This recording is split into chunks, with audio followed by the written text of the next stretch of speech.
La Universidad Nacional Autónoma de México, UNAM, a través de Música UNAM y la Cátedra Eduardo Mata, les da la más cordial bienvenida a todos ustedes a esta mesa de análisis que hemos llamado Retos de las Orquestas después de la pandemia.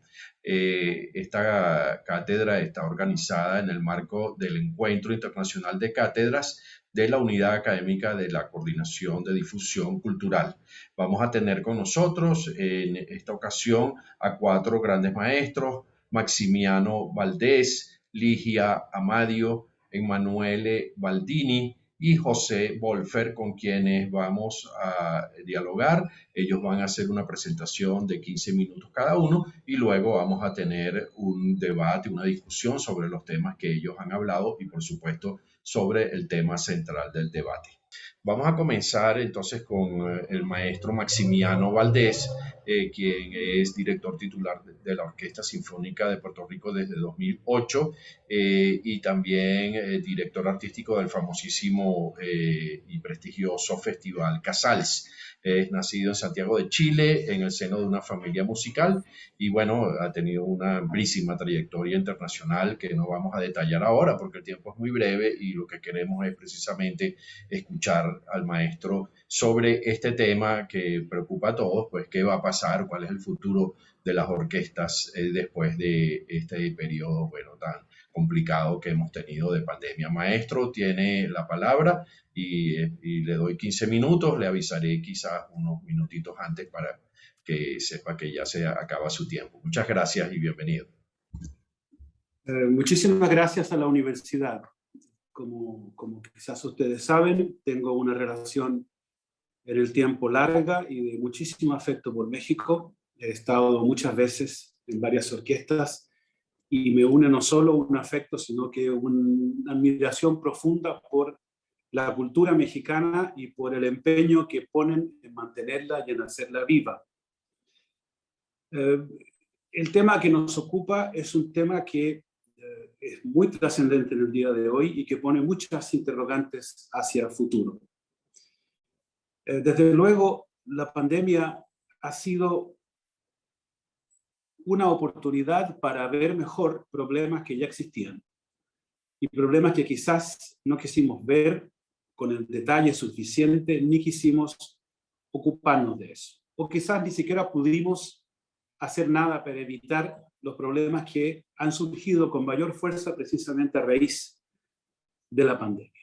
Una crisis de esta naturaleza que afectó al mundo entero revela antes que nada la fragilidad de la vida humana y por otra la extraordinaria respuesta de la comunidad científica.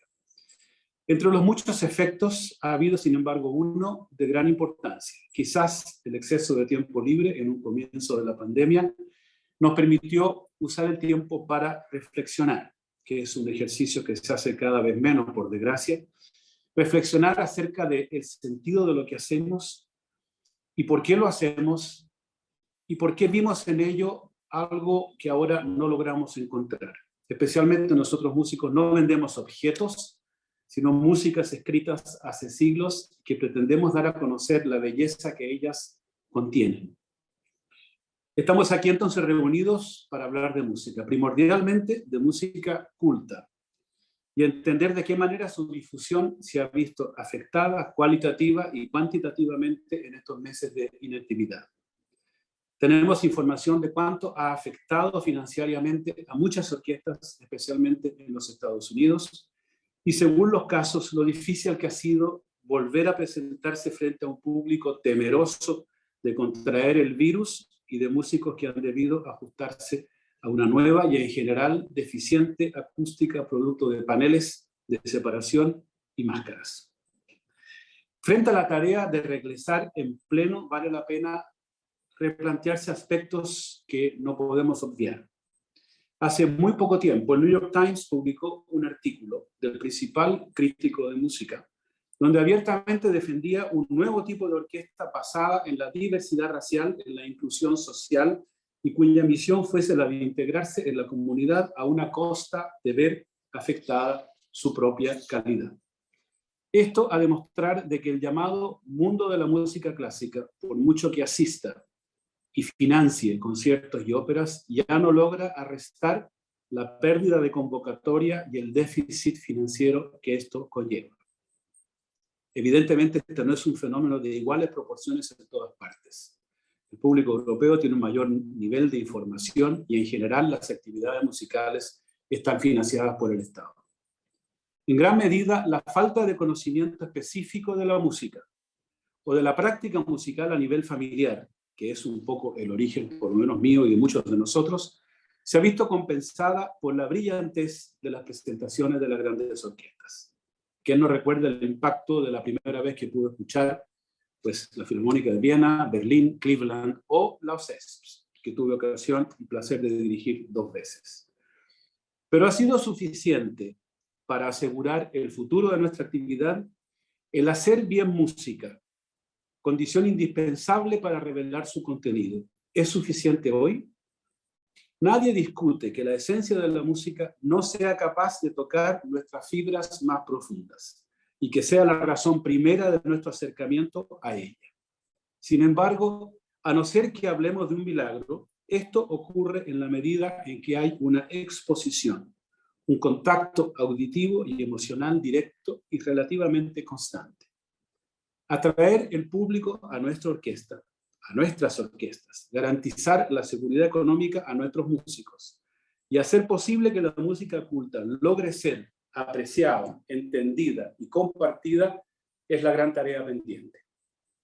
¿Es esto un problema de la pandemia? Ciertamente no. Dependiendo del lugar, dependiendo de las ciudades y de los países, este es un problema que ha existido y que va a existir y que tiene que buscar una solución y afrontarse de manera comprensiva, es decir, mirado de diferentes puntos de vista para hacer frente a una crisis que, a mi juicio, de no resolverse, pone en riesgo no solo la existencia de nuestras orquestas, sino que de la música culta en general, de la difusión en vivo de la música culta. ¿Es posible hoy día hacer esto? Hemos visto como durante la pandemia los medios digitales nos permitieron seguir vivos y activos. Miles de transmisiones pudieron ser vistas desde diferentes países y pusieron interrogantes que aún no podemos contestar. ¿Harán ellas cambiar el hábito de asistir a conciertos en vivo? Aún es muy temprano para saber. ¿Qué sucederá con las formas musicales largas, como las grandes sinfonías? ¿Se respetará su integridad o se optará por cambiar canal cuando se pierda la atención? En todo caso, ¿qué duda cabe que la enorme importancia que han tenido, y cuántos nos servimos de ella? En nuestro mundo global, la presencia en los medios digitales de grandes orquestas nos obliga a todos a un esfuerzo por alcanzar la mayor calidad posible dentro de nuestra propia identidad y repertorios. La diversidad es una oportunidad importante en cuanto nos permite estar presente en esta plataforma gigante con nuestros compositores y nuestra idiosincrasia. Y sin embargo, a pesar de los esfuerzos que todos hemos hecho para sobrevivir en estos tiempos, seguimos sin poder evitar el envejecimiento de nuestro público y el aislamiento en el que se encuentra la música culta en el contexto de la oferta musical en nuestras ciudades.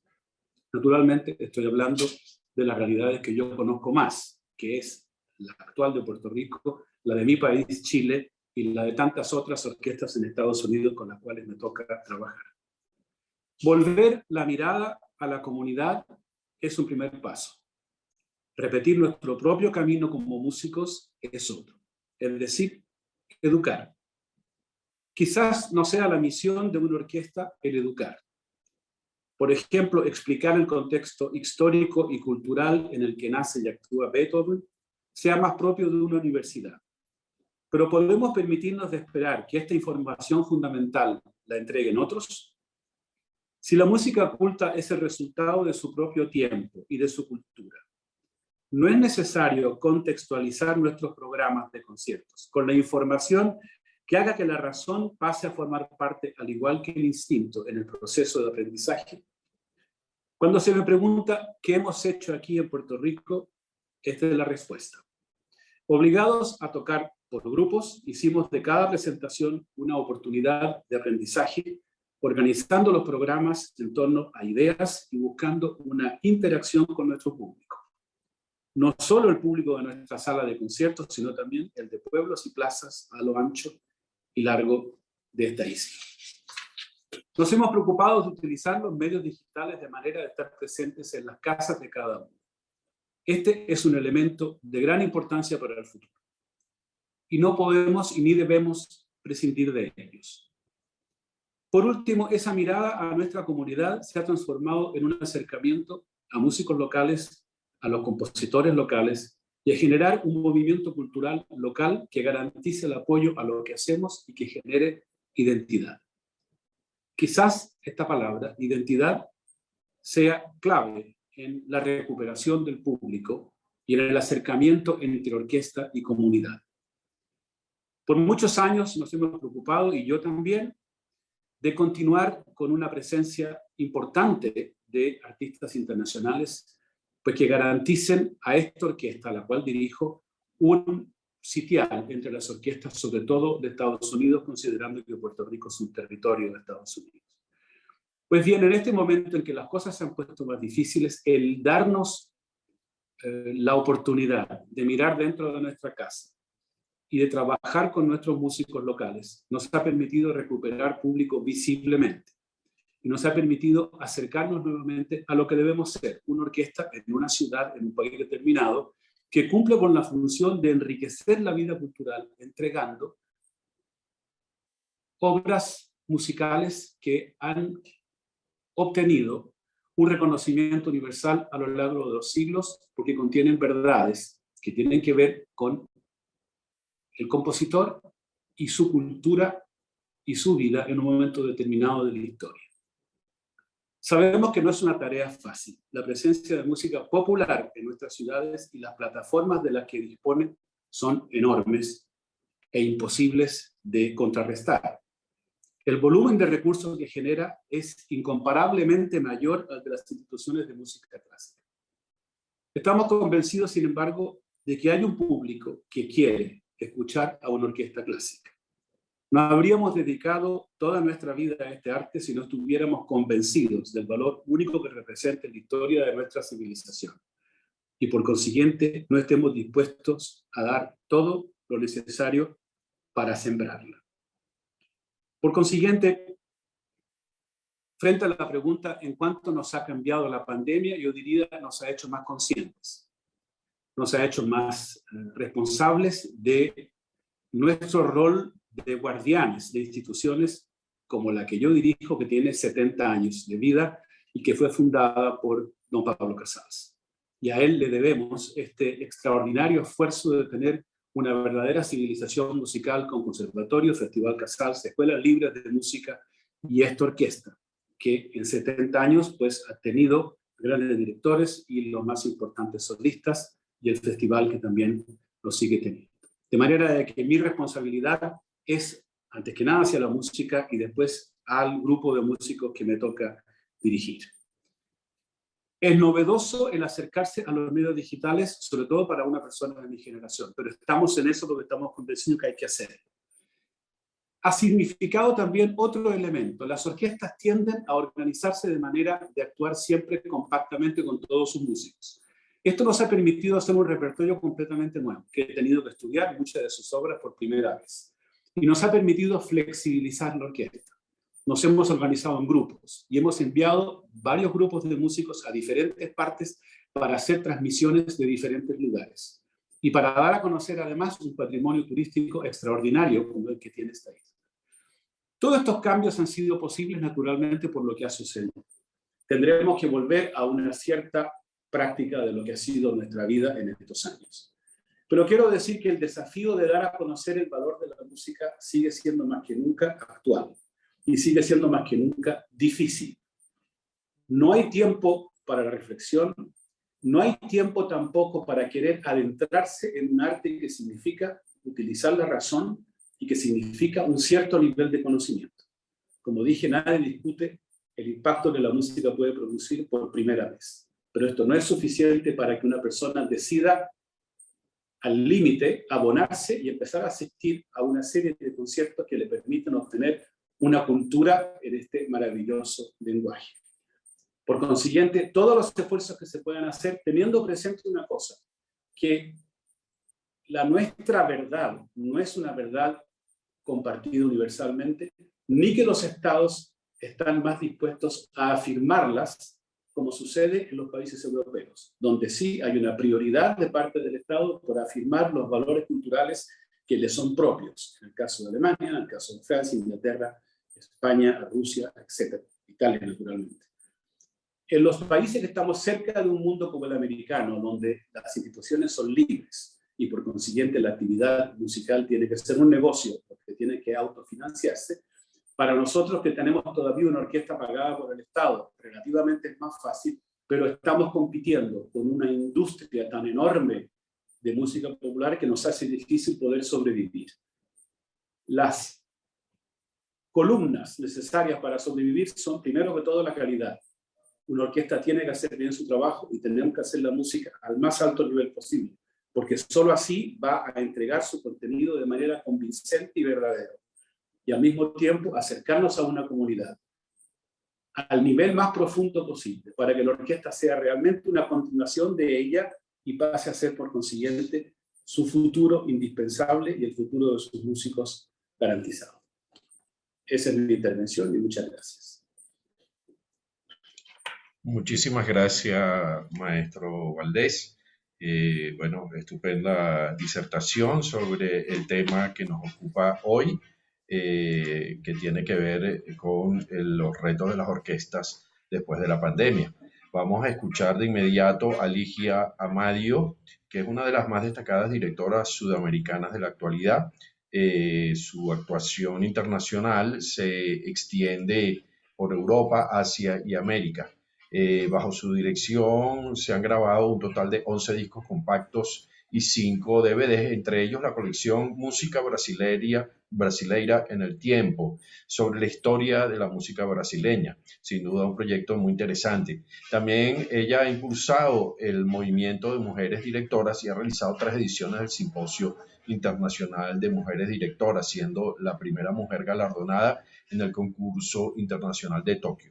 Amadio fue directora titular de importantes orquestas en Brasil, Argentina y Colombia, y desde 2017 ocupa el puesto de directora artística de la Orquesta Filarmónica de Montevideo.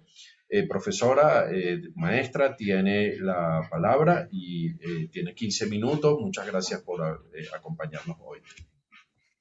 Soy yo quien agradece, voy a marcar acá los 15 minutos, quién sabe, no me extiendo. No, se puede pasar un poquito, no hay ningún problema. Me quedé muy inspirada por lo que habló el maestro Maximiano Valdés, y la verdad yo venía con un discurso, un proyecto de hablar, pero ya cambié totalmente escuchándolo y me parece muy importante reflexionar sobre lo que él trajo a nosotros, que son reflexiones muy importantes, ¿no? Yo pienso que la Orquesta Filarmónica de Montevideo tuvo una reacción distinta delante de la pandemia, justo por puntos claves fundamentales que nos trajo el maestro Maximiano hoy, ¿no? Cuestiones que considero fundamental.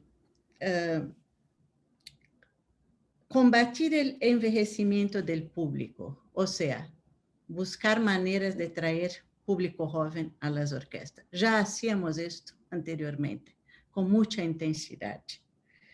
Volver la mirada a la comunidad. También es una práctica, por lo menos en los años que estoy en la Filarmónica de Montevideo, que hago esto con mucha intensidad, o sea, dar espacio a los artistas locales, a los compositores locales, a la música del país, a la cultura uruguaya. Entonces, esto también era una cosa que ya veníamos haciendo y con la pandemia intensificamos todavía más este camino. Explicar el contexto histórico y cultural también siempre me pareció fundamental. No me gusta esta postura del director, qué sé yo, que llega delante de un público y se hace yo no sé, como un mito, una persona distante, ¿no? Alguien que llega y sale en un avión particular como Karajan. La gente imagina cosas así fantásticas sobre los directores, ¿no? Y no que son gente normal y que está dispuesta a conversar, a compartir, a reírse, a disfrutar juntos. Entonces yo siempre tuve este otro camino de comunicación con el público, de explicarles o darles pistas sobre las obras que vamos a presentar, sobre los contextos históricos y culturales. Me parece fundamental, el público siempre agradece, es impresionante. A veces comenta más los comentarios que hacemos que la propia música, o sea, no se olvidan nunca. Às vezes encontramos pessoas 10 anos depois de um concerto e se acuerdan de um detalhe que comentamos antes do concerto para o público. Isso é maravilhoso, não? Realmente traz a gente em contexto. E uma coisa muito importante que o maestro Valdés dijo é transformar uma orquestra em um local determinado. Isso me parece genial, não? Porque todas as orquestas se tornaram organismos internacionais sem identidade, não? Tanto hace interpretar Beethoven en Brasil como en Alemania o en Japón o qué sé yo. Está bien, por un lado esto es la naturaleza de nuestra tarea mismo, pero hay toda una especificidad que debemos respetar y valorar, ¿tá? Entonces, esto es una reflexión que vino con la pandemia y vino para quedarse. Y ahora, con el hecho de trabajar con grupos menores, evidentemente por los protocolos sanitarios de seguridad, también nos dedicamos a un repertorio que estaba absolutamente olvidado, ¿no? Esto fue maravilloso, renovamos el repertorio, tanto para nosotros como artistas, como para el público, para nuestros músicos, para los propios directores. Entonces, son todos movimientos que surgieron y que vinieron de alguna manera para, no digo para quedarse, pero para abrir las cabezas, salgamos siempre de lo mismo, ¿no? Y como yo decía, entonces voy a compartir con ustedes algunas experiencias que tuvimos durante la pandemia con la Filarmónica, que ya veníamos en este sentido, pero por las circunstancias tuvimos que profundizar. Lo primero, bueno, empezamos el año 2020 con, tenemos una temporada de verano en febrero, ¿no? Entonces, en esta temporada de verano presentamos los solistas que habían ganado un concurso internacional de jóvenes solistas de la Filarmónica, el primer concurso que hicimos en 2019. Y luego enseguida realizamos un concierto multitudinario, más de 10.000 personas en el público, un concierto llamado Ellas, que abría, digamos, las conmemoraciones del Mes Internacional de la Mujer. Y el último concierto que hicimos antes de la pandemia fue un concierto, si me permite compartir acá, me gustaría, porque todo esto es muy interesante. Entonces, lo primero que me gustaría compartir con ustedes es el lenguaje que utilizamos, ya un lenguaje innovador y que parece que funciona para atraer nuevos públicos, ¿no? Entonces, evidentemente, como casi todas las orquestas queríamos hacer en 2020, las conmemoraciones de nuestro querido Beethoven. Entonces, teníamos programado esta campaña publicitaria, ¿no?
Entonces, este es el lenguaje que usamos en la Filarmónica para atraer nuevo público, ¿no? Nosotros tratamos de traer la música al alcance de la gente, dentro del ómnibus, yendo al teatro. Los actores son gente, son nuestros. Uno es el utilero de la orquesta, otra es, trae la hija, ¿entiendes? Nadie es pago, hacemos con nuestros colaboradores. O sea, podemos hacer campañas creativas con poca plata, en primer lugar, ¿no? Entonces, esto también es muy importante en este momento. Nosotros lanzamos esta campaña en fines de 19 para empezar en 2020 con esta historia. Pero, bueno, en principio paramos todo y no se hace Beethoven. Pero cuando volvimos, pudimos hacer las 8 sinfonías, ya les cuento.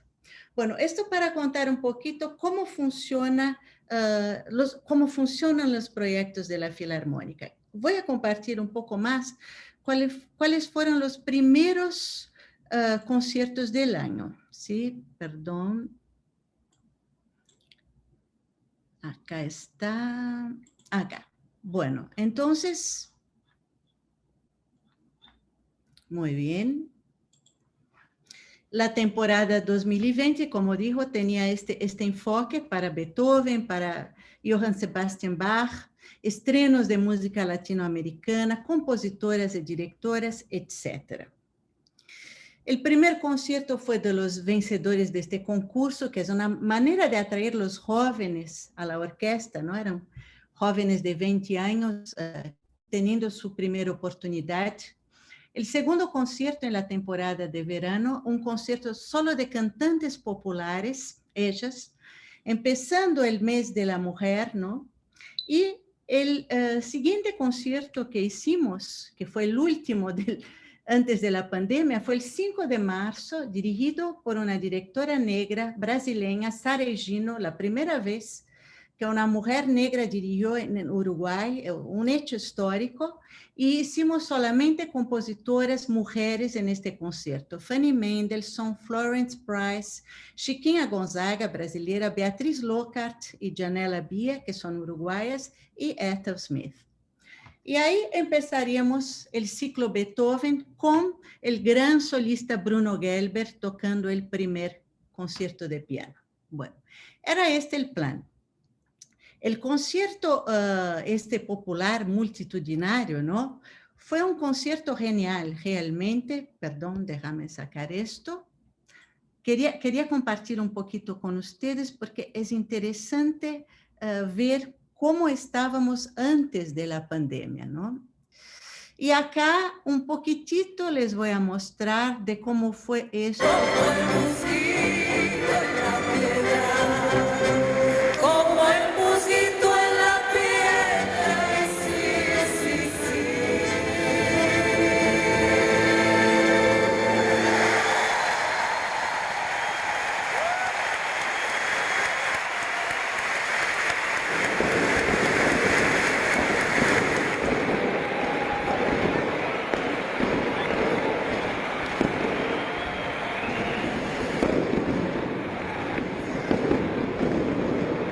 Así empezamos el año, conmemorando, pensamos que tendríamos un gran año y vino todo al contrario, ¿no? Para frustrarnos, por un lado. Por otro, fue un año maravilloso. Primero, bueno, vino el susto, ¿no? El miedo, el distanciamiento. Y después nuestras autoridades empezaron a exigirnos actividades y esto fue muy bueno. Empezamos a pensar qué hacer. Entonces, Reunimos toda la orquesta en reuniones como esta de Zoom y empezamos a tener brainstorming. Todos daban ideas y fue maravilloso.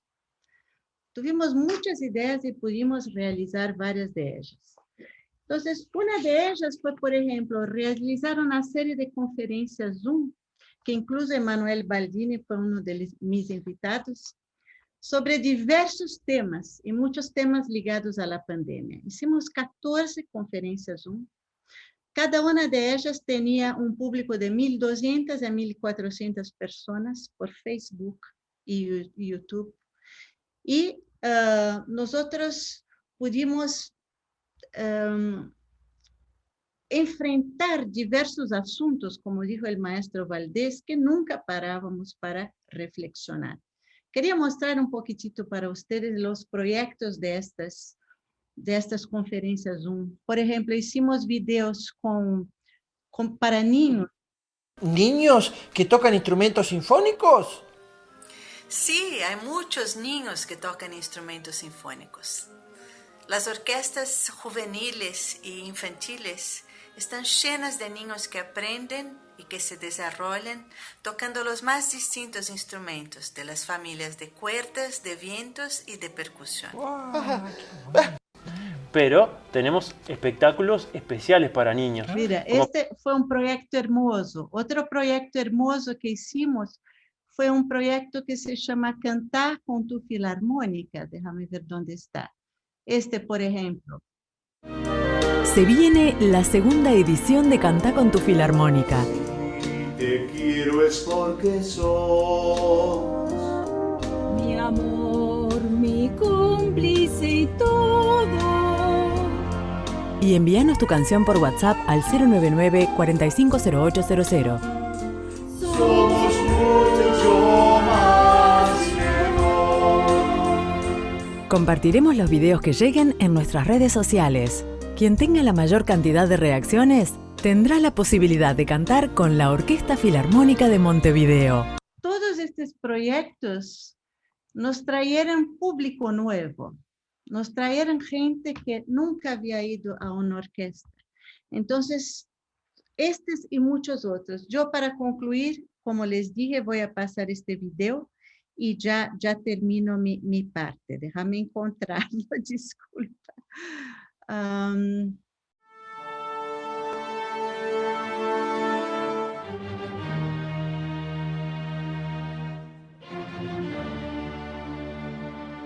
Este año hicimos todo lo posible por estar cerca y que continúe la música. Como el músico en la piedra y sí.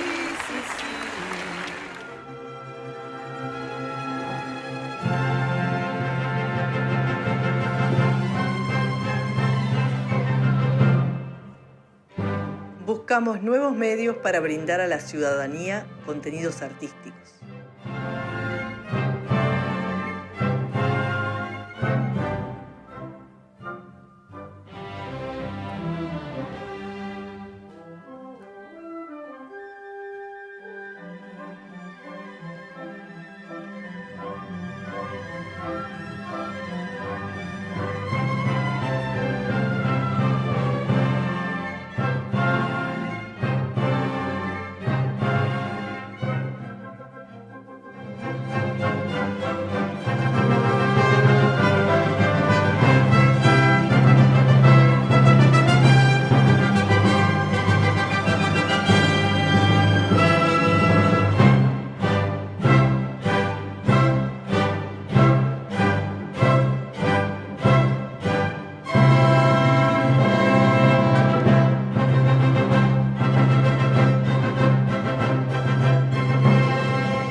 Porque traer a un escenario el sueño de todos y hacerlo realidad no es poca cosa.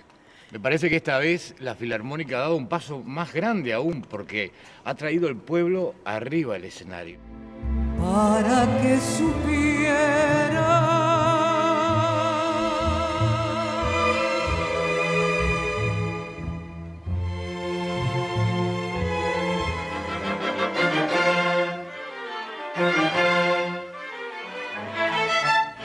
Te quiero es porque sos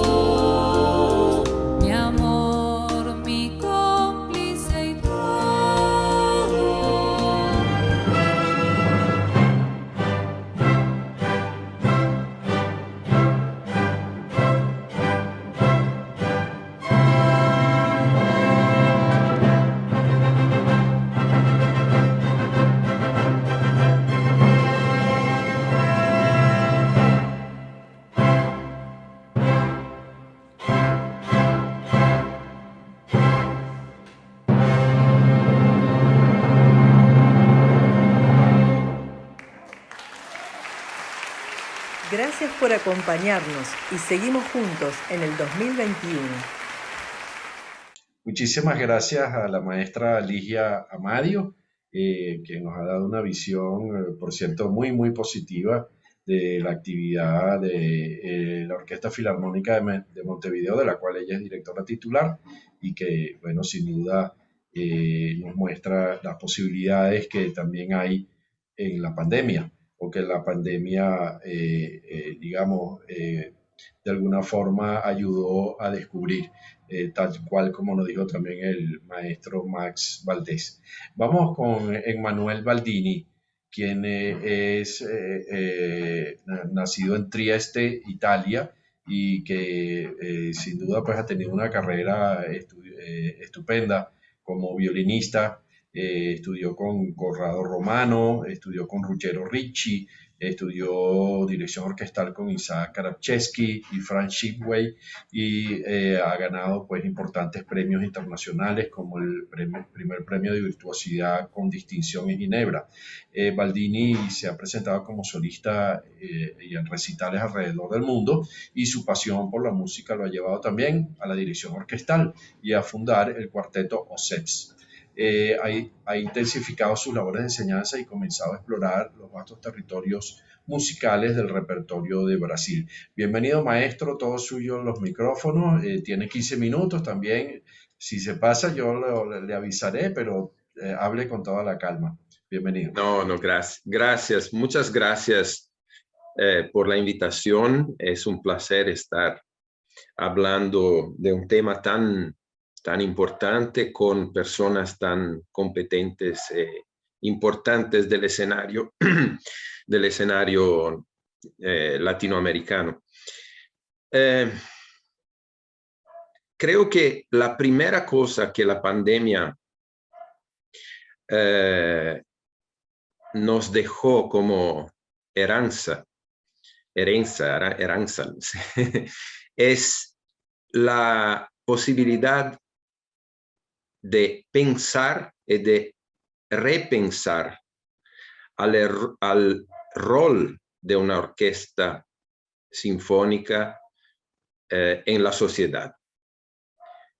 Poder pensar los meses que estuvimos parados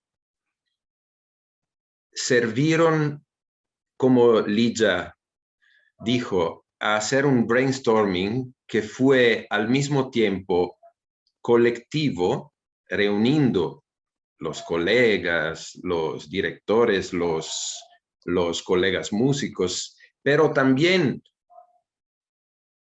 para nosotros con nosotros mismos.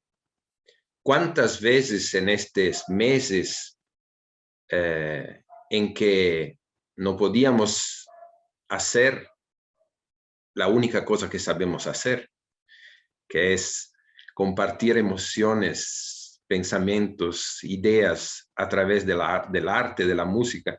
¿Cuántas veces pudimos pensar? ¿Y cuántas veces quizás, por lo menos ocurrió conmigo, dijimos, pucha, estaba en un ritmo tan frenético antes que estaba todo automatizado y no tenía tiempo para pensar? Creo que los meses de la pandemia, los primeros sobre todo, cuando realmente no se podía hacer nada, porque nada se conocía todavía, era una lenta descubierta de una realidad hasta el momento totalmente desconocida, ¿no? Nos hizo pensar mucho. Yo entré en este periodo en que todo estaba parado de una manera bastante dura, crítica, chocante también, porque en la semana que tuvimos que parar las actividades con la Orquesta de São Paulo,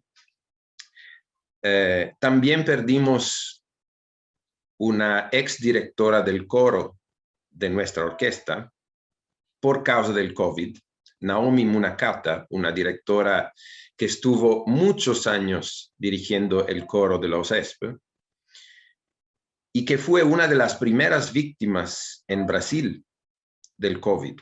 Así que el COVID en Brasil empezó ya cortando vidas entre los músicos en nuestro propio ambiente.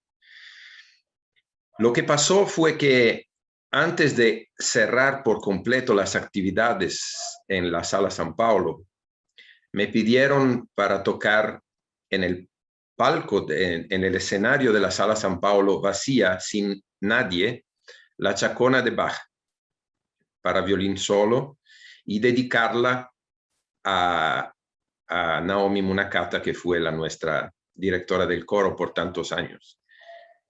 Debo decir que hasta hoy, yo tengo 49 años, nunca viví momento más trágico en mi vida. Estoy temblando solo recordándome del momento, porque entrar en la Sala San Paulo totalmente vacía, totalmente silenciosa, un edificio enorme, gigante, que siempre estaba lleno de vida.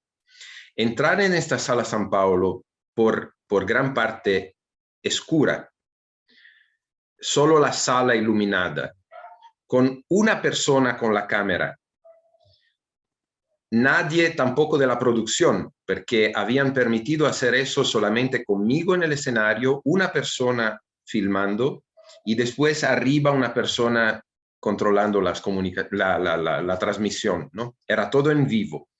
Y tuviera que hablar antes de tocar la Chacona de Bach en vivo.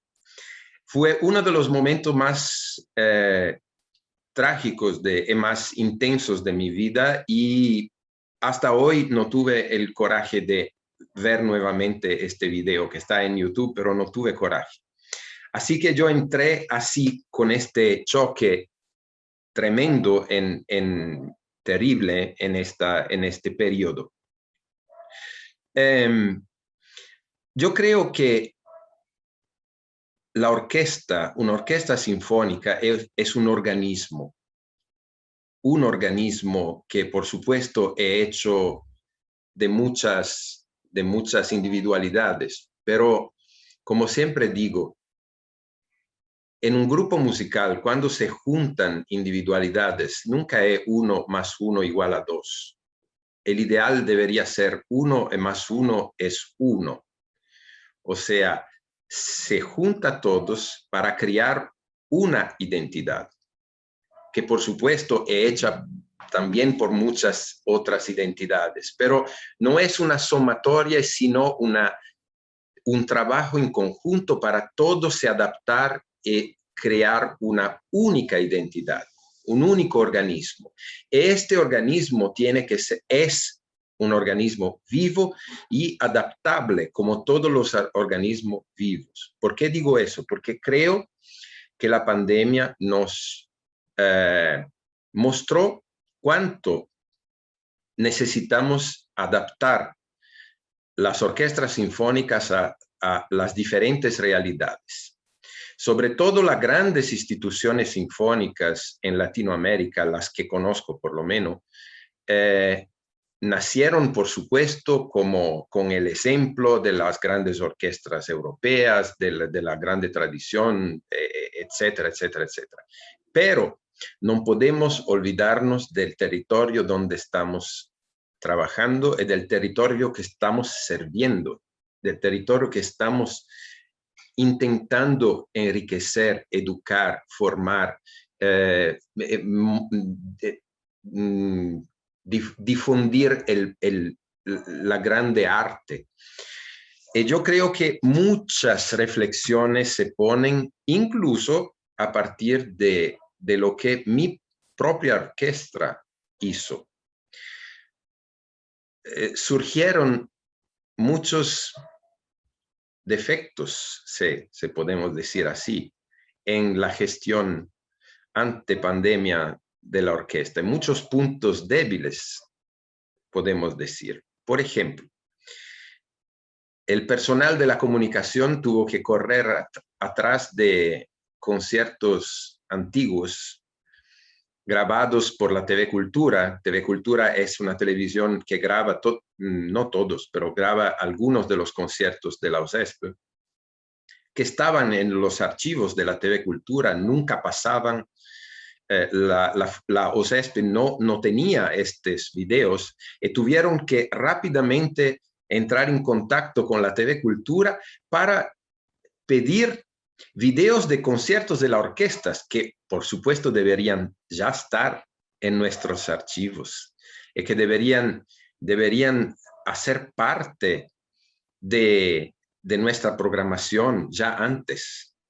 Y así tuvimos muchas descubiertas maravillosas. Tuvimos videos antiguos de la OSESP, inclusive con nuestros colegas, que pudimos también reír un poco de cómo eran nuestros colegas años antes. Fue muy, muy divertido por un cierto, de un cierto punto de vista. Eso, los archivos, que en muchos casos son olvidados o no se da la debida importancia a eso. Imaginen que en el conservatorio, eso es una pequeña paréntesis para decir que no pasa solo en América Latina.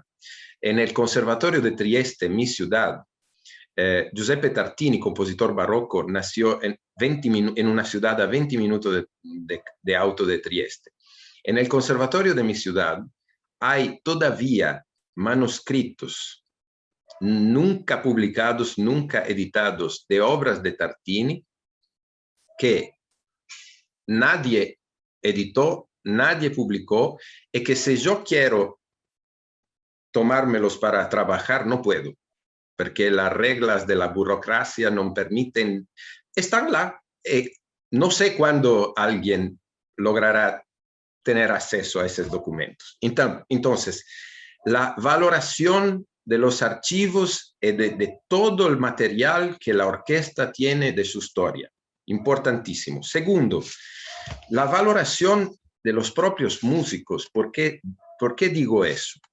Porque obviamente, como todos en todo el mundo, empezamos a hacer los famosos videos desde casa, de los músicos, etc. Eso creó un resultado automático, sin la mínima imposición. En los meses también después, cuando volvimos a tocar, antes sin público, con streaming, y después con 30% de público, 40% como estamos ahora estamos a 40% de público. En todos los meses después, hasta hoy, esos músicos que siempre tocaron tutti, violino tutti en los segundos violines, empezaron proyectos personales. Por ejemplo, tenemos una violinista coreana que vive en Brasil de antes de mi llegada. Yo empecé en 2005. Ella está a más años que yo. Empezó el proyecto personal de grabación de las sonatas de Isaí para violino solo en su casa y ya está en la mitad del percurso.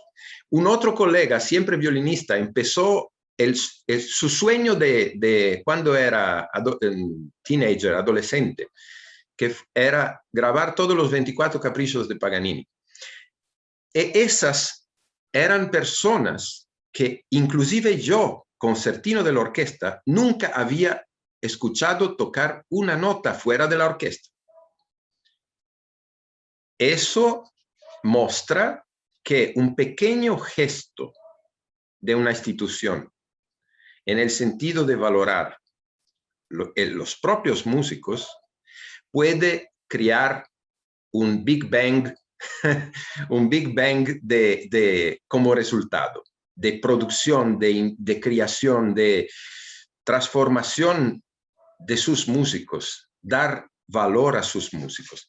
Y tercero, que es muy importante para el futuro, creo, de todas las orquestas, creo que la pandemia obligó a velocizar un proceso que ya estaba ocurriendo, el proceso del digital, de las transmisiones, era un proceso que estaba ocurriendo en varias velocidades, ¿no? Dependiendo de las situaciones, del dinero, de la estructura. Y la pandemia vino a velocizar este proceso, obligando a las orquestas a o contratar equipos para hacer streaming, o en nuestro caso, por ejemplo, la Sala San Paulo, por increíble que parezca, porque es una estructura enorme, tiene un presupuesto muy bueno, no tenía una herramienta, cámaras, sobre todo de video. Micrófonos sí, tenemos buenos micrófonos, pero no tenía un buen equipamiento de grabación video. Así que hasta hoy, todos los conciertos que son transmitidos son por medio de un equipo contratado. Pero al mismo tiempo, entre tanto, lograron comprar un equipamiento que está siendo montado en estos meses y que quedará para siempre en la Sala San Paulo, sea para nosotros, sea para todas las orquestas invitadas. Entonces, ese proceso es importante, pero también es importante pensar en cómo eso tiene que ser usado una vez que se pueda volver a la naturaleza de la música y de los conciertos, que es el concierto en vivo. Nunca una grabación, un video, un streaming puede sustituir un concierto en vivo, donde el humano comunica con el humano. Será importante, sí, será muy importante, pero será muy importante entender cómo usar estos medios. Yo tengo un dato de nuestra asesoría de comunicación de la OCESP. La OCESP hizo impresionantes materiales, video, streaming, 98,000 nuevos seguidores en las redes sociales en pocos meses. Son números absurdos. Pero si vamos a ver la duración media de acceso a los conciertos, a los videos, son conciertos de 1 hora, 1 hora y 10, 1 hora y 15. Si vamos a ver, los accesos son inmensos, son números absurdos. Llegamos, solo para decir un número, llegamos a un alcance con todas las publicaciones de los meses del año pasado, hasta el mayo de este año, 13.226.044 usuarios de accesos. Maestro, sí. Ya se acabó el tiempo, pero termine. Voy a terminar ya, pero solo termino este pensamiento. Pero la duración media de estos accesos es de 3 minutos. Eso nos puede enseñar algo importante, que sea para usar en el futuro las grabaciones vídeos, tiene que ser no para conciertos enteros, o no solamente para conciertos enteros, pero para proyectos muy bien pensados, muy especiales. Es una otra cosa, es un otro producto, es algo diferente que podemos ofertar. Y para terminar, quiero decir una cosa fundamental para mí. Vivimos en una época en que se piensa siempre al útil, que es útil. Y por eso quizás la música, la arte, es siempre un poco subestimada por políticos, por las personas que no son de nuestra área. Porque la música no es útil, pero es vital. Es mucho más que útil. Yo siempre digo, cuando hablo, digo, un niño antes de aprender a escribir, dibuja, antes de aprender a hablar, canta. Y cuando logra mantenerse de pie, empieza a danzar. La arte hace parte del DNA del ser humano. Nunca será útil como es un vaso. Nunca será útil para algo en específico, práctico. No será práctico, porque es vital. Es vital, es mucho más que útil. Quizás esa pandemia nos acercó un poquito más de este pensamiento. Muchas gracias. Muchísimas gracias a usted, maestro. Muy interesante las experiencias que ha tenido con la orquesta y todas las cosas que nos cuenta, de las cuales ya hablaremos con más detalle cuando venga el momento de la discusión. Bueno, terminamos esta mesa con la participación de José Bolfer. Él es el director de Música UNAM desde 2020 y ha sido un gestor muy importante, fundador de Radar, que es un festival anual de música nueva que se llevó a cabo entre 2002 y 2011.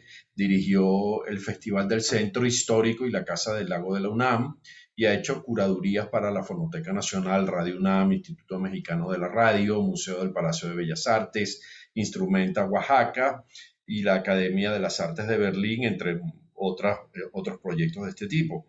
Ha colaborado además como crítico y editor con muchas publicaciones como Reforma, Letras Libres, Pauta, DF por Travesías y Chilango. Bueno, lo tenemos con nosotros. Maestro, todo suyo el micrófono. Lo escuchamos con mucha atención, como les he dicho a todos los demás. Tiene 15 minutos y le avisaré pues si se pasa un poquito para ponerlo al tanto de que tenemos que venir al tiempo. Bienvenido. Muchas gracias, Juan Francisco. Nuevamente un gusto estar platicando con ustedes y tener esta oportunidad de conversar. Yo quisiera comentar como un apunte ahorita en respuesta a lo que dijo Emanuele. Hicimos, por ejemplo, de estos videos de cuadritos que les llamamos aquí en México, que ya seguramente el término ya es universal, versiones con nuestras dos orquestas, la Orquesta Filarmónica, que es la orquesta profesional, la FUNAM, y la OJUEM, que es la Orquesta Juvenil Eduardo Mata. Decía, versiones abreviadas de dos obras, del Danzón número 2 de Márquez y de la Sinfonía India de Chávez, ¿no? De dos piezas emblemáticas del repertorio sinfónico mexicano, ¿no? Y las hicimos abreviadas sobre todo pensando en que fuera más fácil el trabajo de postproducción, porque era ensamblar todos estos videos grabados con celulares, y había momentos, por ejemplo, del danzón, que iban a ser francamente complicados para que funcionaran juntos. Pero creo que también un beneficio insospechado, digamos, de esta abreviación tiene que ver justamente con lo que decía Emanuele, que se convirtieron en versiones más abreviadas, ¿no? Quizá por lo mismo también más fáciles de ver hasta el final por parte de los internautas. Y creo que esto, y me hace pensar también un poco en lo de cantá, como dicen en Sudamérica, con tu filarmónica de Montevideo, en romper un poco cierta solemnidad que siento que todavía rodea mucho a la música clásica. Digo, si pensamos en cómo el propio Bach armaba, desarticulaba, reprocesaba música y la acomodaba según hacía falta para los distintos contextos, ¿por qué no también tomar ese espíritu más desenfadado, ¿no? Yo tengo una serie de reflexiones que quiero compartir con ustedes, de puntos que marqué para esta charla. Muchos de ellos ya se han comentado anteriormente, los voy a ir retomando, quizá con algunas perspectivas un poco distintas. De entrada, me gustaría afirmar, y sé que estaremos todas y todos de acuerdo con ello, que la Orquesta Sinfónica es una creación fantástica de la tradición musical occidental, ¿no? Creo que eso tenemos que tenerlo claro de entrada, porque siento que muchas veces estamos a la defensiva cuando hablamos de estos temas, ¿no? Y cuando hablamos de el papel que tiene la música popular, de, como le llamo yo, los conciertos de cabecitas blancas. Cuando va uno a recuerdo, por ejemplo, un concierto fantástico con una orquesta escocesa en el Festival de Edimburgo, y yo era, pero por mucho, el integrante más joven del público, ¿no?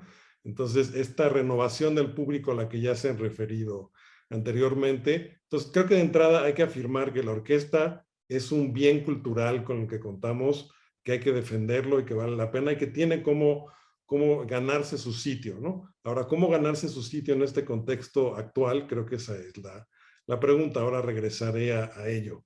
Sí me gustaría decir que me parece un poco optimista el título de esta mesa, de los retos que vienen después de la pandemia, porque a mí lo que me encantaría saber es cuándo termina esta pandemia, como a todas y a todos nosotros, ¿no? ¿Cuándo es ese después de la pandemia que algunos quizá ya nos imaginábamos que con estas campañas de vacunación iba a ser bastante más próximo? Vemos, al menos en nuestro caso, en México, y se ve también en muchos otros países, que no se ve tan cercano a ese final, ¿no?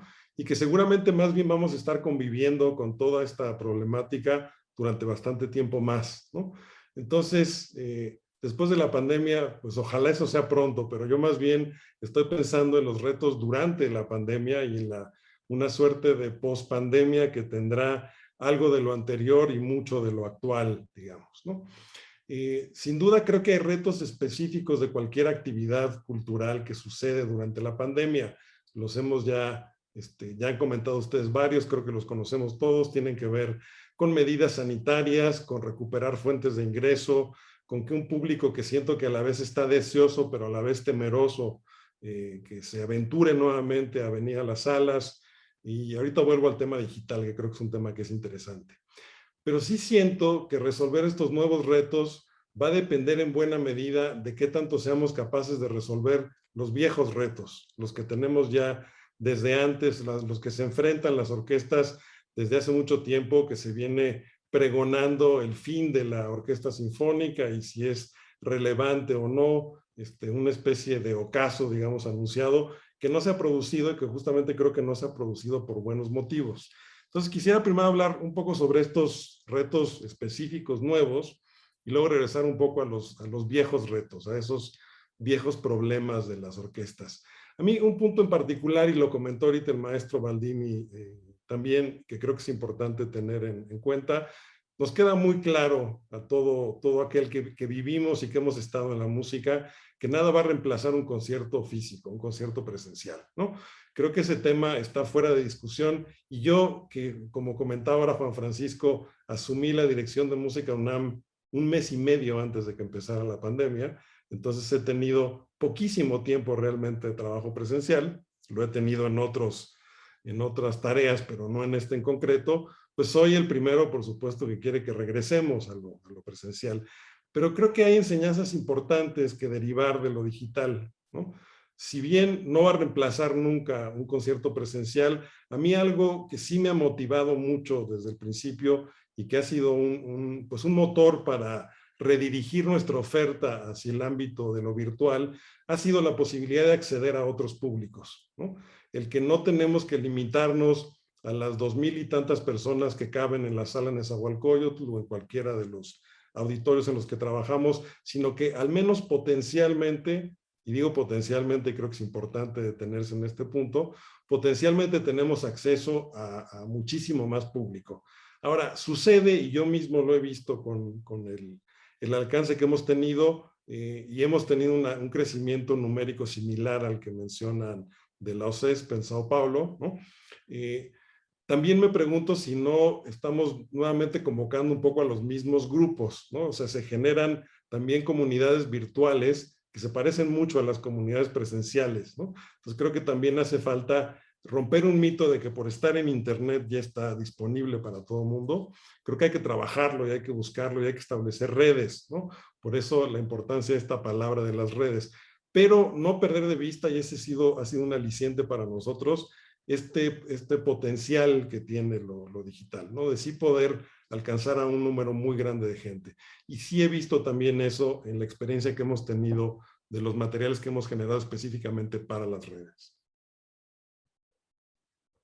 Otro punto que también comentaba Emanuele, que me parece importante destacar, tiene que ver con la música de cámara y cómo una de las cosas que ha crecido, que se ha potenciado durante estos meses, ha sido justamente el trabajo camerístico de los integrantes de ambas orquestas de las que hablo. Y pasa justo esto que decía el maestro Baldini, que quizá músicos que llevan toda la vida acostumbrados a estar en el atril 7, a no tener que lanzarse, digamos, al ruedo, lo han hecho y creo que ha sido una experiencia enriquecedora para todos, para ellos mismos, para esta formación de comunidad que es una orquesta, como también comentaba el maestro Baldini. Creo que eso ha sido importante y nos ha permitido también a nosotros, como institución que convoca a nuestros músicos, alentar la música de cámara dentro de los grupos sinfónicos, que creo que es un aspecto fundamental, pero que muchas veces no se trabaja tanto como creo que se debería, ¿no?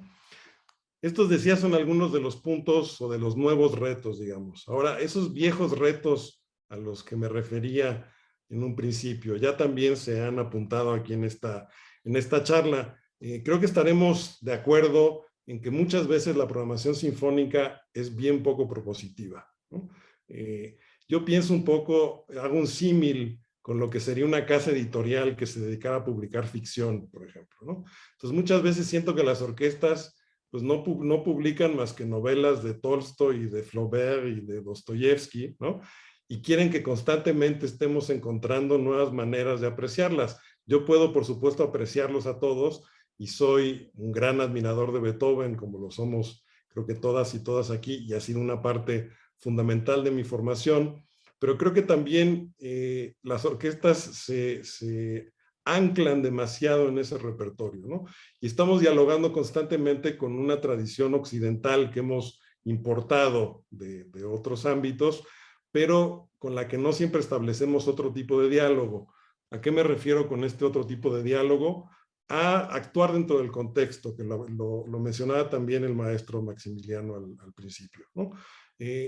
Para nosotros, como una universidad, como la universidad pública más grande de nuestro país, con un universo gigantesco de estudiantes, con una facultad de música, por ejemplo, que no forma parte de la dirección de música de la UNAM. La dirección de música, claro, se encarga de programar la actividad musical en los foros y de los grupos artísticos que ya he comentado, pero no es propiamente quien se encarga de la enseñanza. Hacemos cuestiones educativas también, por supuesto, pero hay una facultad de música.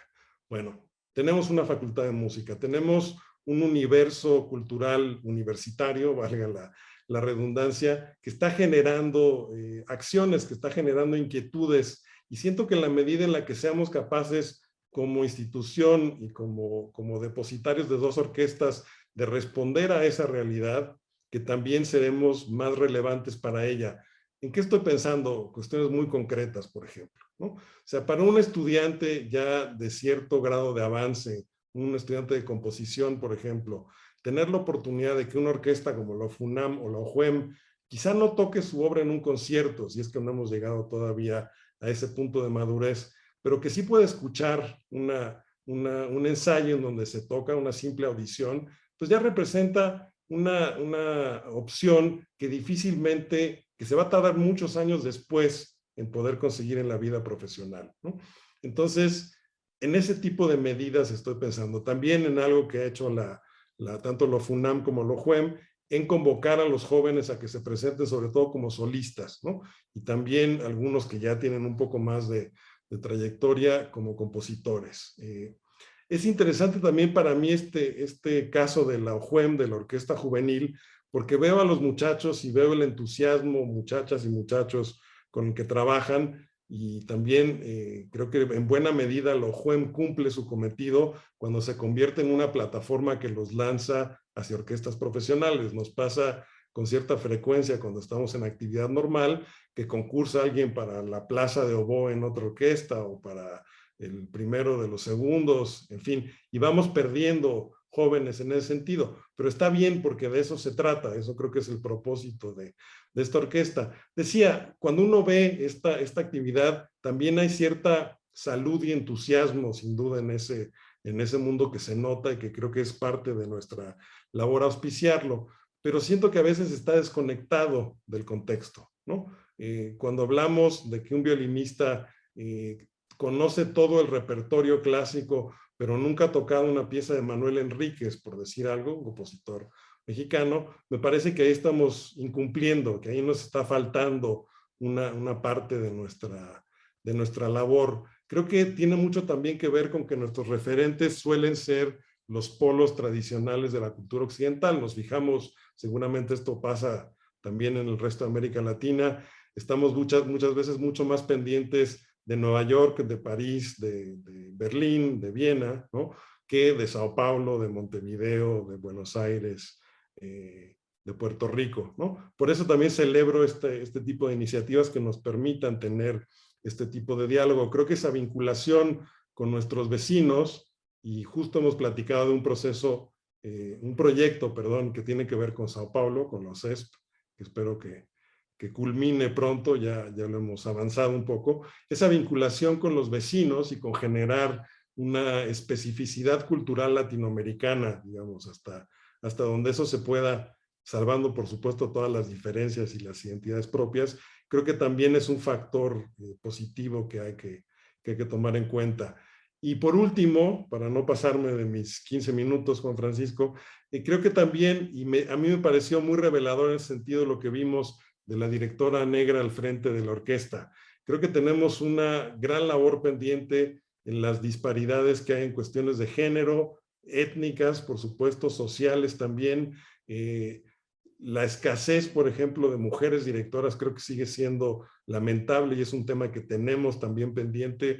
Nos hemos puesto, lo hicimos de hecho durante una mesa de análisis que organizamos durante la pandemia, en tratar de entender un poco por qué sucede esto, de dónde viene el origen, qué está pasando en un principio que hace que no lleguen tantas mujeres a los primeros atriles, como nos pasa en las orquestas nuestras, o que lleguen al podio tampoco, ¿no? Y entonces nos dimos cuenta de una línea que creo que es una línea importante de investigación de cómo operan dinámicas machistas de distinción de género en los niveles desde la educación básica hasta la educación musical, ¿no? Y cómo vamos perdiendo posibles mujeres músicas en ese proceso. En fin, lo dejo esto como apunte para una de las problemáticas, como decía, viejas. Entonces, para resumir y terminar mi intervención, Juan Francisco, creo que hay sin duda nuevas realidades que nos ha planteado esta pandemia, pero también ha vuelto mucho más urgente y acuciante, digamos, la respuesta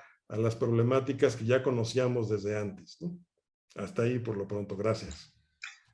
Muchísimas gracias, José, por tan elocuente discurso sobre la realidad de las orquestas y el problema de las orquestas en América Latina, que sin duda es muy particular. Bueno, nada, vamos a dar comienzo entonces a la mesa de diálogo propiamente. Los convido a que abran los micrófonos y también la cámara. Quizás preguntar libremente, porque se han planteado muchas cosas, muchas coincidentes, pero quizás alguna importante es el tema que de alguna manera toca lo que pudiéramos considerar una especie de ecología musical.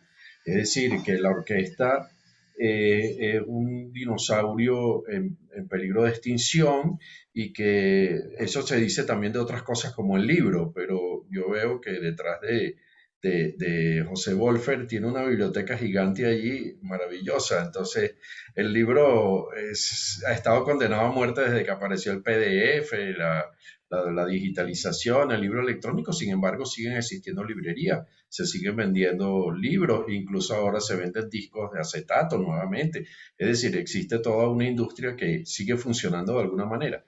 Existe esa ecología musical, pero también hay algo que yo creo que es importante y connatural a las orquestas, y que para mí es un factor importante, que lo dice Jacques Attali en su famosa obra Ruidos, ¿sí?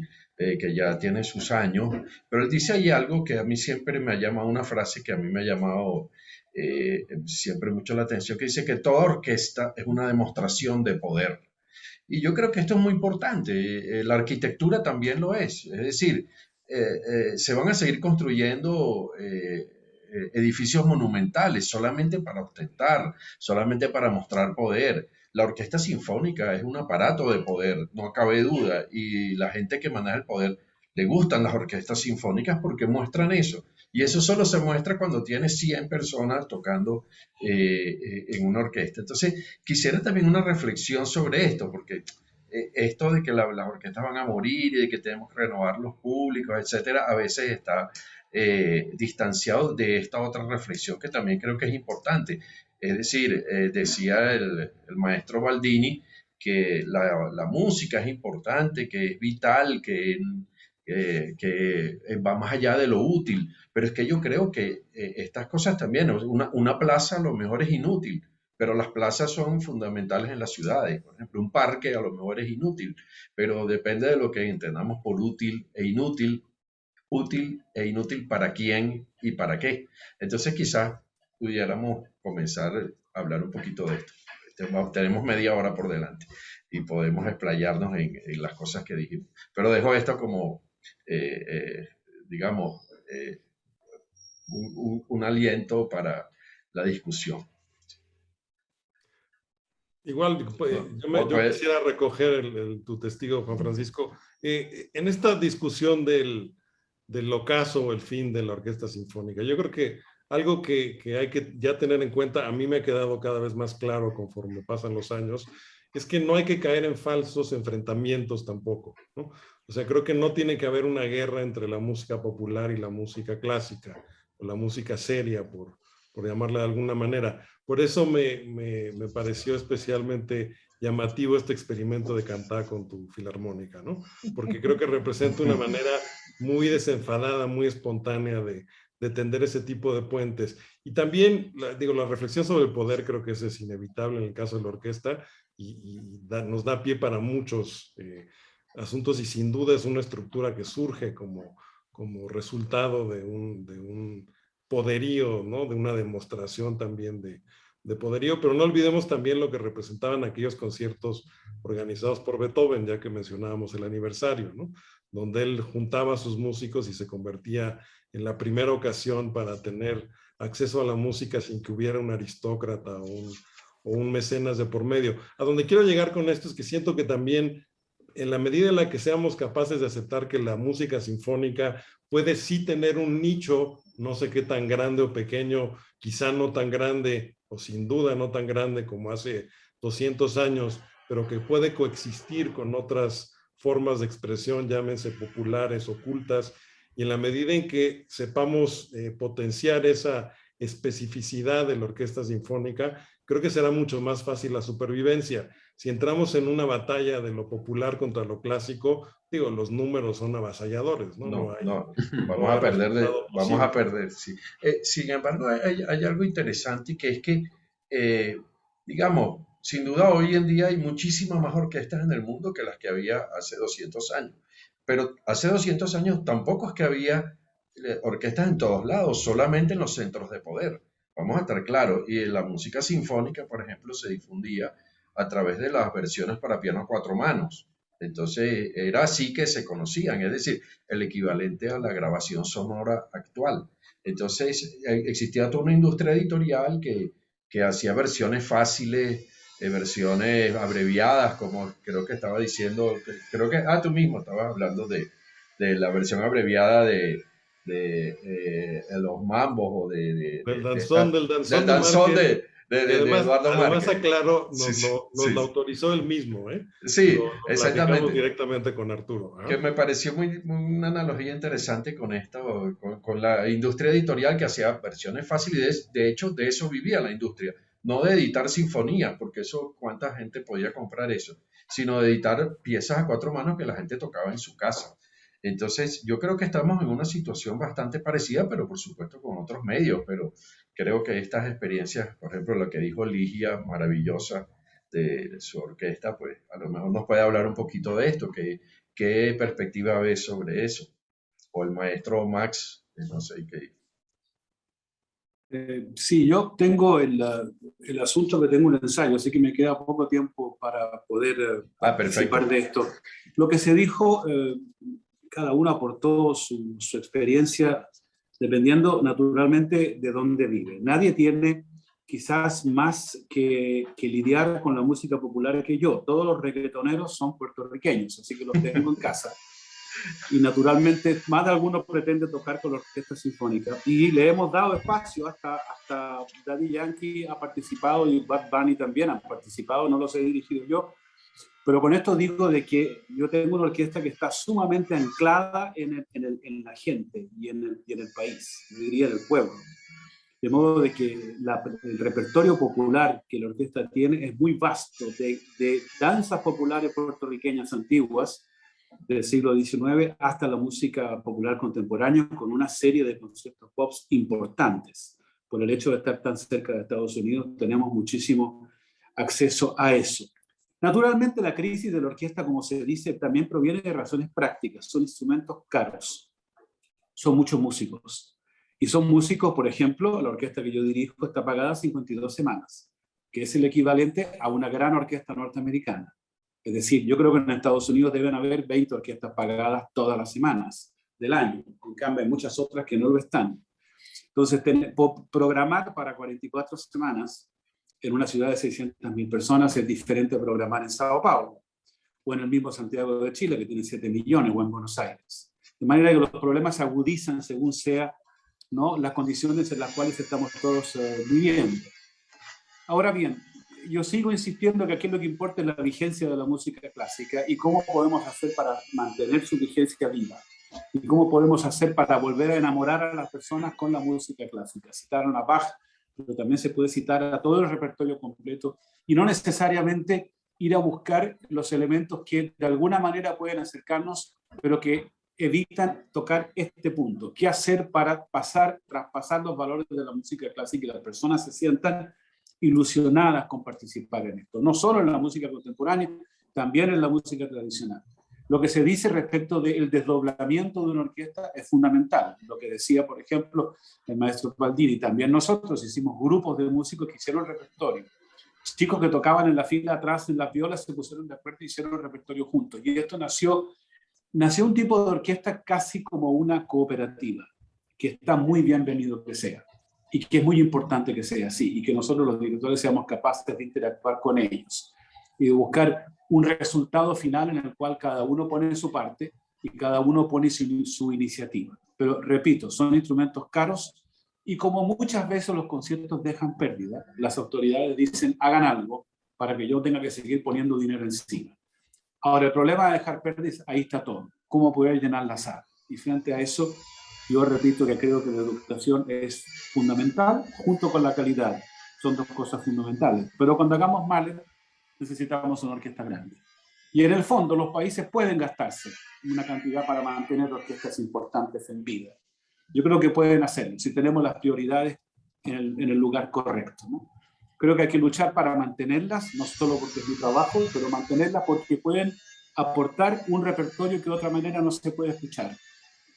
Y mantener los mismos músicos, porque también esto de tener un core musical pequeño y tener músicos que vienen de afuera nunca es igual a tener una orquesta que trabaja constantemente junta y que elabora su propia sonoridad, que es fundamental. No nos olvidemos que al final de todo está la sonoridad musical, la sonoridad de Mahler, la sonoridad de Mozart, y eso se sostiene con trabajo, con ensayos y con raciocinio. Y es una orquesta, para eso tenemos que tener orquestas grandes. Yo quiero saludarlos a todos, lamento tener que irme, pero tengo un ensayo por delante. Ha sido una gran oportunidad de participar con ustedes. A la UNAM, un saludo muy afectuoso y espero volver a encontrarme con ustedes en otra ocasión. Lamentamos que nos deje, maestro, pero bueno, el deber primero y ha sido un inmenso placer. Nos quedamos discutiendo, todavía tenemos 20 minutos más. Este tema es muy interesante. Hasta luego. Gracias a todos. Gracias. Hasta luego. Yo creo en todo caso que el maestro deja un tema interesante que también es algo muy discutido, que es el financiamiento público o el financiamiento privado de las orquestas.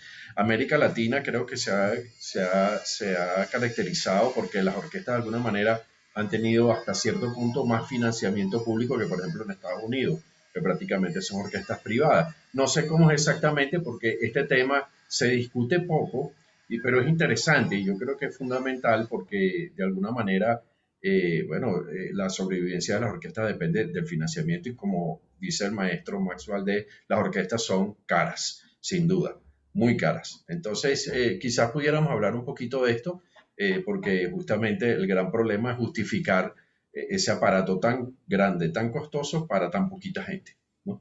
Entonces, no sé quién quiere hablar al respecto. Yo podría decir, vai Ligia, No, por favor. No, por favor.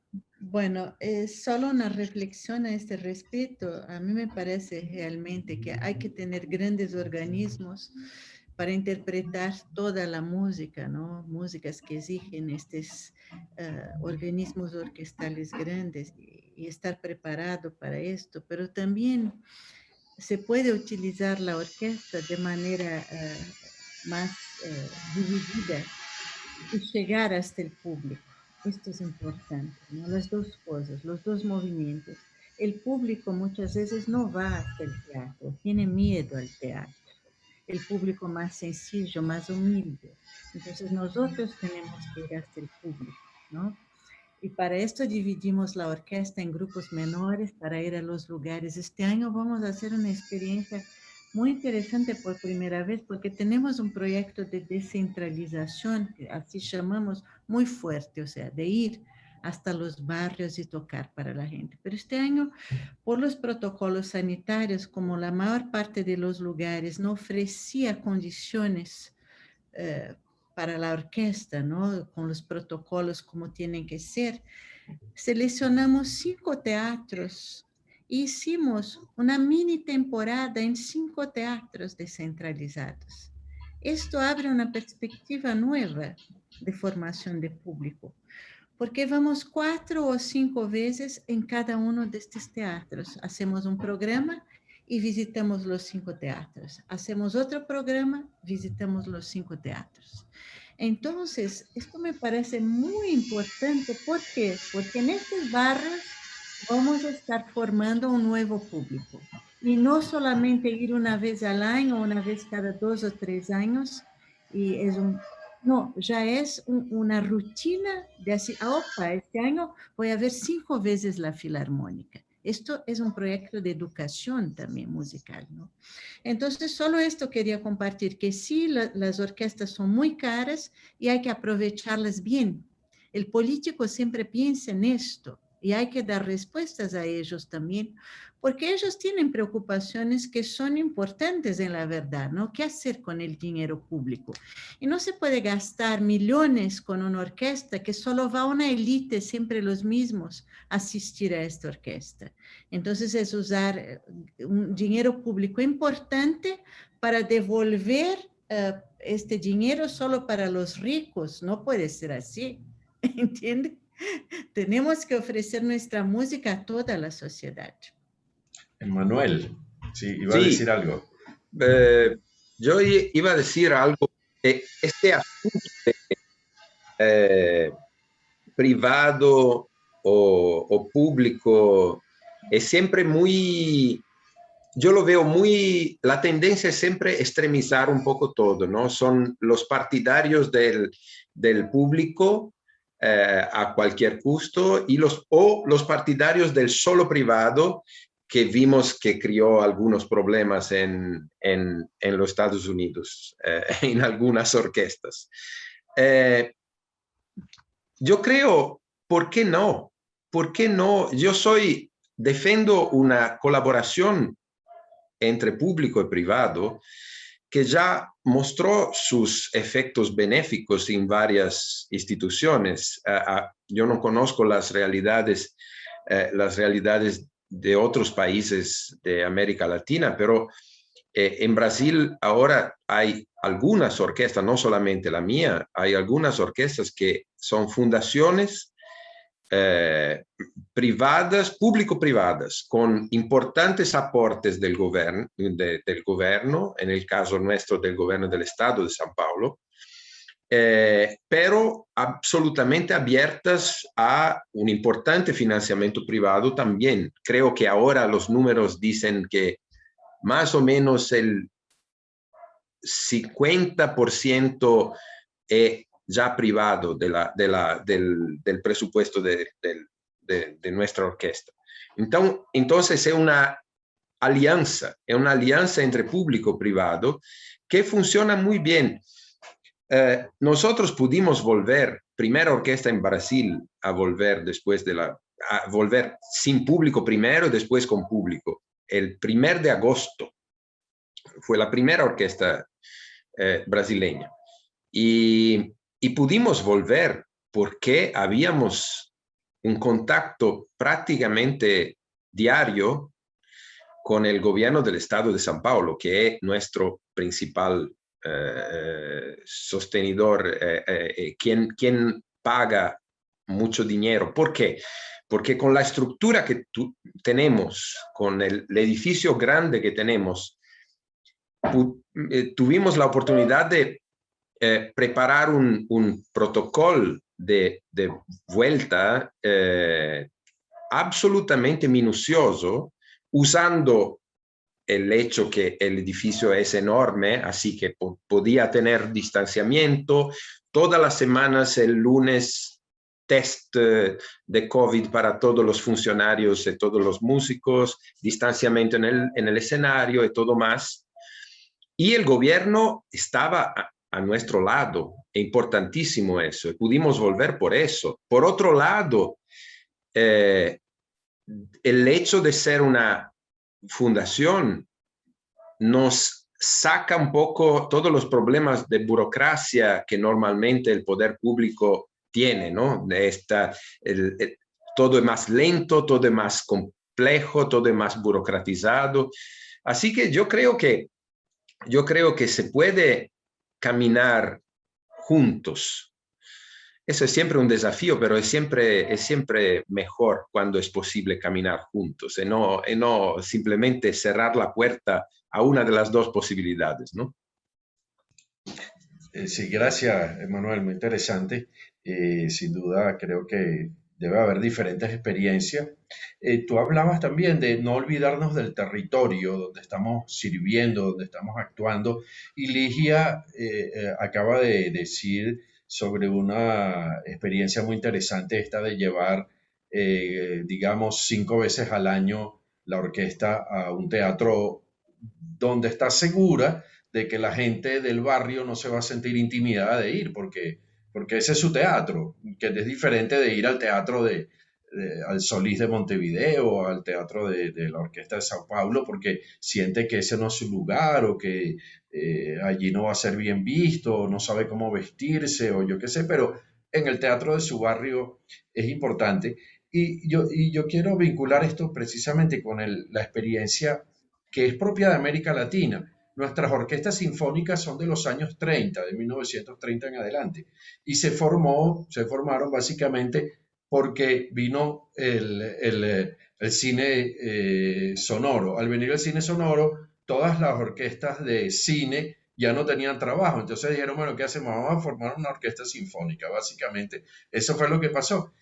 ¿Pero qué había antes? No había músicos, claro que sí, había bandas. Y estas bandas, ¿dónde tocaban? Precisamente en las plazas de los pueblos, donde nadie tenía problema de ir porque todo el mundo podía ir a la plaza. Entonces, me parece que esto de adaptar es una buena idea y no sé qué me pueden decir al respecto, porque estamos hablando de qué hacer ahora, cuál es el reto post-pandemia, aunque José dice que él tiene duda de que ese sea el reto, pero bueno, ya que ese es el tema, hablemos sobre eso si les parece. No, yo de lo que tengo dudas es de cuándo va a terminar esto, Juan Francisco, pero creo yo que ya sé. La tenemos todos. Sí, señor. Bueno, no sé, por lo menos a mí me parece que el tema de las bandas son la esencia musical de América Latina. Yo vivo en Colombia y aquí hay bandas por todos, sigue habiendo bandas por todos lados, pero por ejemplo, fíjense lo que ocurrió en Venezuela, de donde yo provengo. El sistema de orquestas acabó con las bandas, no porque las acabó porque quisieran, sino porque los políticos dejaron de poner plata en la banda y empezaron a poner plata en la orquesta. Entonces las bandas desaparecieron por ecología. Entonces estas cosas pasan y muchas veces uno dice, bueno, se crean desequilibrios, son cosas es increíble porque lo que lo que dices de Venezuela, que se acabaron las bandas, es exactamente el contrario de lo que pasa en algunas ciudades. Yo tuve una experiencia en Fortaleza. Fortaleza es una ciudad de más de 2 millones de habitantes en el nordeste del Brasil, donde yo fui invitado por Arthur Barbosa, che Ligia Madio conosce bene. Arthur Barbosa, el direttore violinista e direttore de orquesta, para juntar en Fortaleza el único organismo de música de concierto que existía, ahora no están siendo pagos desde 2 años los músicos, era la Orquesta de Cámara Eleazar de Carvalho, una orquesta chica, prácticamente cuerdas.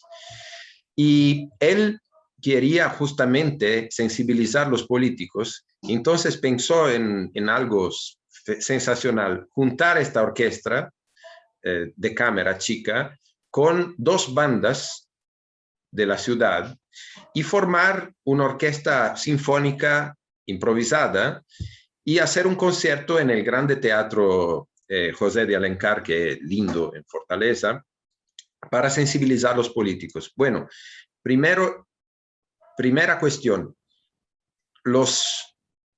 teníamos la cola para 2 cuadras en la calle de personas. 400 personas tuvieron que volver para casa, así que hay mucho público que quiere escuchar buena música. Y yo toqué el concierto de Tchaikovsky para violín, recibí una placa con escrito a Emanuele Baldini para la primera ejecución en Fortaleza desde siempre del concierto de Tchaikovsky. Yo me quedé, ¿ma cómo es posible una ciudad de 2 millones de personas, más de 2 millones, que nunca fue tocado el concierto de Tchaikovsky antes? Tiene un teatro maravilloso, tienen bandas, tienen grupos, proyectos sociales, programas sociales para música con niños, y no hay una orquesta sinfónica. Hay una orquesta de cámara que a 2 años no paga a sus músicos. Es muy, muy lastimable. Así que es el contrario. Existen muchas bandas, sí, pero no hay una orquesta. Así es. Es que América Latina es muy contrastante, ¿no? Aquí tenemos un caso interesante que ahorita que escuchaba a Emanuele, les quiero compartir.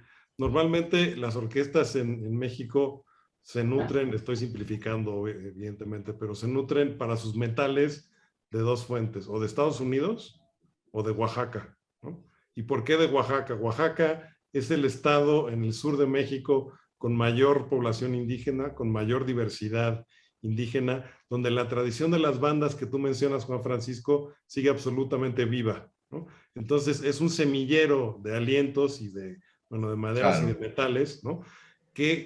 Y curiosamente no existe una orquesta tan establecida en Oaxaca como sí la hay en otras partes del país, porque todos emigran, todos se vienen a trabajar a la Ciudad de México, o van a Guadalajara, o van a otras partes. Hay un ejemplo muy interesante de este punto de encuentro entre las 2 tradiciones, una escuela de música indígena que está en la sierra de Oaxaca, en la zona Mije, en donde por un lado tienen a su banda, que es la banda que toca en la fiesta del pueblo y del pueblo de al lado y en el funeral y en el bautizo. O sea, está completamente arraigada en el tejido social, pero tienen también su propia orquesta sinfónica, ¿no?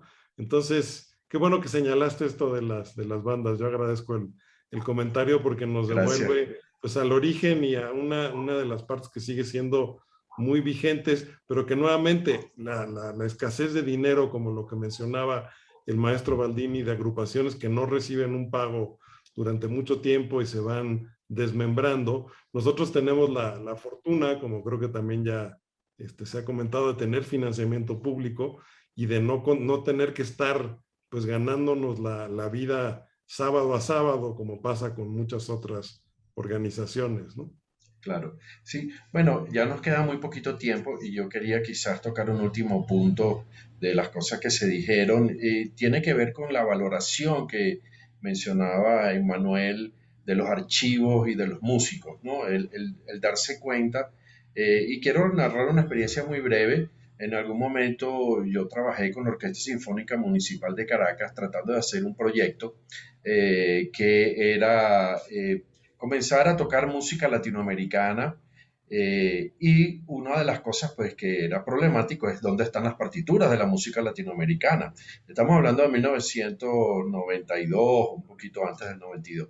Y claro, empezamos a hacer lo obvio, llamar a las orquestas sinfónicas de América Latina a preguntar porque haciendo pues un trabajo de investigación sabíamos que la Orquesta del Perú había tocado algo de Enrique Iturriaga en Perú y que la Orquesta de Bogotá había tocado algo del maestro Uribe Holguín, es decir que esas partituras por lo menos una fotocopia debía haber.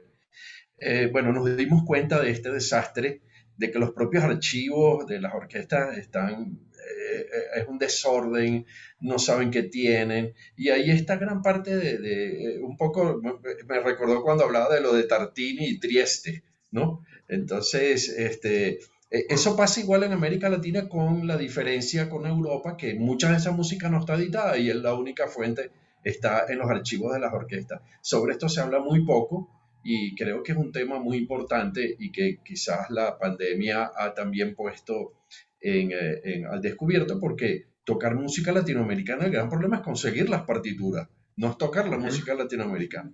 Las orquestas no pueden alquilar esos materiales porque no están en ningún lado, ni siquiera se consiguen.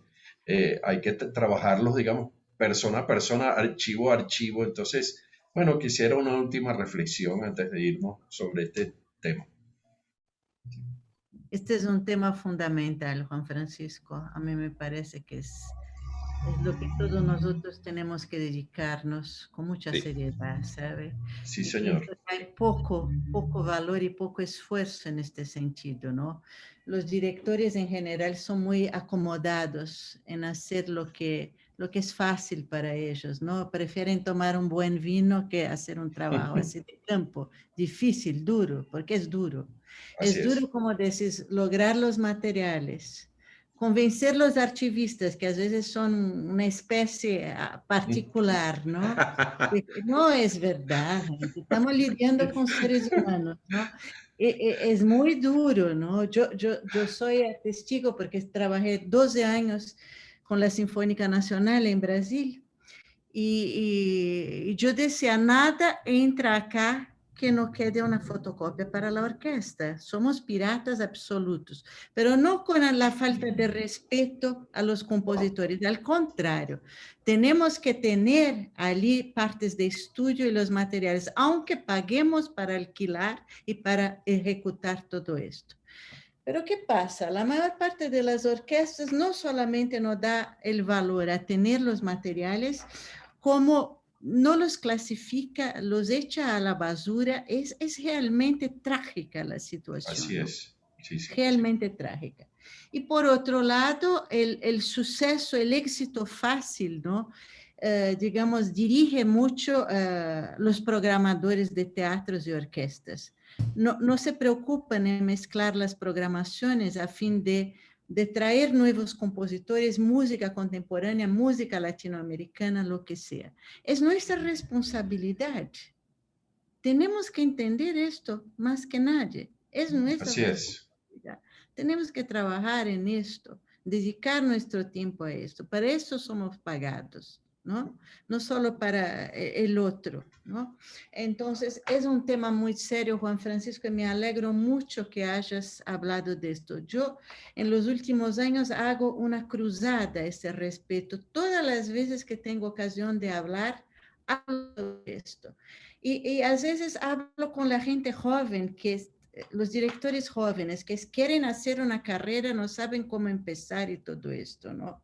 Quieren dirigir la Filarmónica de Berlín, qué sé yo, es así, ¿no? La gente sale de la facultad sin tener la menor idea de cómo construir una carrera, ¿no? Entonces yo digo, queridos, lo primero que tienen que hacer es construir en sus pueblos, en sus ciudades, un grupo que toque y valorar la música de estos lugares. Solamente ahí van a poder construir algo de valor. Y de ahí si tienen valor suficiente para esto, van para acá o para allá, pero lo fundamental es construir donde uno está, ¿no? Y también es una manera, porque, como dijo no sé quién, creo que José, ¿no? Que dijo que los estudiantes están muy preparados para tocar todos los clásicos, pero no tocan una obra de un compositor importante de sus países. Está todo mal esto, está muy equivocado. Sí. Tenemos que cambiar toda la estructura de la sociedad. Perdón. Ligia, si puedo un minutito, solo para complementar lo que acabaste de decir. Muchas veces vienen violinistas en los festivales tocar para mí, hacer clase, tocando Sarasate, Wieniawski, las cosas que le gusta tocar siempre a los violinistas. Y después me dicen, yo tengo que hacer un concurso en Brasil, y entonces yo estoy pensando de llevar Paganini, Wieniawski, Sarasate, y después tengo que tocar una obra brasileña. ¿Qué ustedes me aconsejan de obras brasileñas? Yo le digo, bueno, hay muchas cosas. ¿Cuál te gusta a ti? Ah, no, porque yo no conozco. Y cuando le hablo de la sonata de Villa-Lobos, de Camargo Guarneri, nada, el blanco en la frente de los ojos. ¿Sabe cuando parece que estás hablando de algo completamente desconocido? Triste. Sí, señor. Sí. Bueno, creo que es un excelente final, una reflexión muy importante. Creo que por ahí también va la pervivencia, pues, de las instituciones de la música clásica. Les quiero agradecer muchísimo la presencia, a José, a Ligia, a Emmanuel y al maestro Max, que se nos fue, pero bueno, las preguntas las pueden dejar por escrito, las vamos a contestar pues también por escrito, y les quiero agradecer a todos, tanto a los que estuvieron en la mesa, a los organizadores del evento, al equipo técnico que nos ha acompañado tan eficientemente, y por supuesto al público al cual nos debemos el habernos acompañado hoy. Muchas gracias y hasta la próxima ocasión. Gracias a todos. Gracias y un gusto. Gracias a ustedes y a UNAM. Muchísimas gracias. Un placer. Muchas gracias por acompañarnos. Chao. Chao.